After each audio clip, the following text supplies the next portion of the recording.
65 సంవత్సరాల వయసున్న ఒక వ్యక్తి అకస్మాత్తుగా శరీరంలో కుడివైపు నీరసం మరియు పక్షవాతం లక్షణాలు రావటంతో హాస్పిటల్కు వచ్చారు.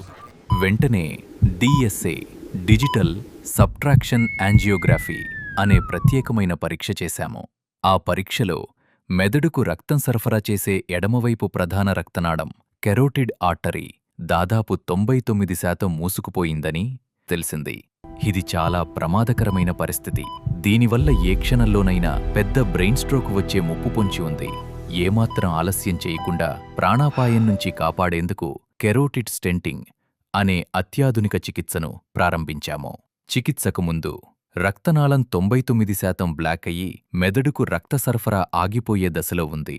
చికిత్స సమయంలో యాంజియోప్లాస్టీ ముందుగా బెలూన్ ద్వారా మూసుకుపోయిన రక్తనాళాన్ని జాగ్రత్తగా తెరిచాము. స్టెంట్ అమరిక ఆ రక్తనాళం భవిష్యత్తులో మళ్లీ మూసుకుపోకుండా అక్కడ ఒక స్టెంట్ చిన్న ట్యూబ్ స్ప్రింగ్ లాంటి పరికరంను విజయవంతంగా అమర్చాము. స్టెంట్ వేసిన తర్వాత మెదడుకు రక్త ప్రసరణ పెర్ఫ్యూజన్ అద్భుతంగా మెరుగుపడింది.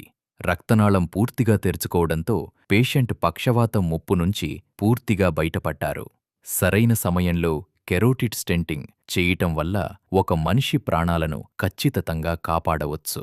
బ్రెయిన్ స్ట్రోక్ లేదా పక్షవాతం లక్షణాలు కనిపించిన వెంటనే నిపుణులైన న్యూరాలజిస్ట్ను సంప్రదించడం ద్వారా ఇలాంటి మెరుగైన ఫలితాలు సాధించవచ్చు.